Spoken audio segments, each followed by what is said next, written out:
السلام علیکم ورحمۃ اللہ وبرکاتہ۔ بسم اللہ الرحمن الرحیم۔ بات احساس کی۔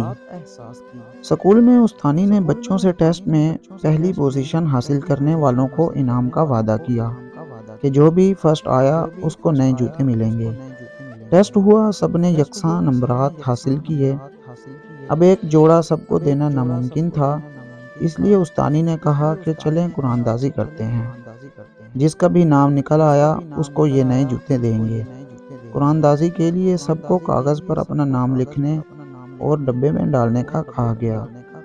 استانی نے ڈبے میں موجود کاغذ کے ٹکڑوں کو مکس کیا تاکہ کسی کی حق تلفی نہ ہو جائے، اور پھر سب کے سامنے ایک اٹھایا۔ جو ہی کھلا تو اس پر لکھا تھا وفا عبد الکریم۔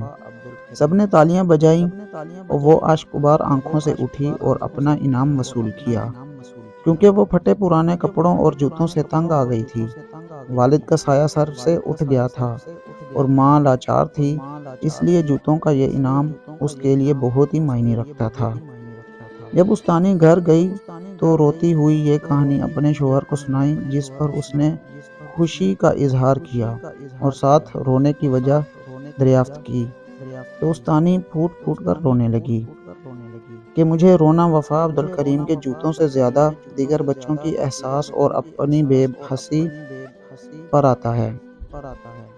جب میں نے ڈبے میں موجود دیگر کاغذ کے ٹکڑوں کو چیک کیا تو سب نے ایک ہی نام لکھ دیا تھا، وفا عبد الکریم۔ ان معصوم بچوں کو وفا عبد الکریم کے چہرے پر موجود لاچاری کے درد اور کرب محسوس ہوتا تھا، لیکن ہمیں نہیں، جس کا مجھے افسوس ہے۔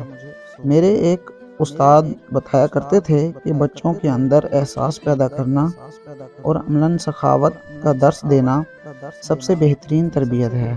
ہمارے کئی اسلاف کے بارے میں کتابوں میں موجود ہے کہ وہ خیرات، صدقات اور زکوٰۃ اپنے ہاتھوں سے نہیں دیتے، بلکہ بچوں کو دے کر ان سے تقسیم احساس پیدا ہوتا ہے۔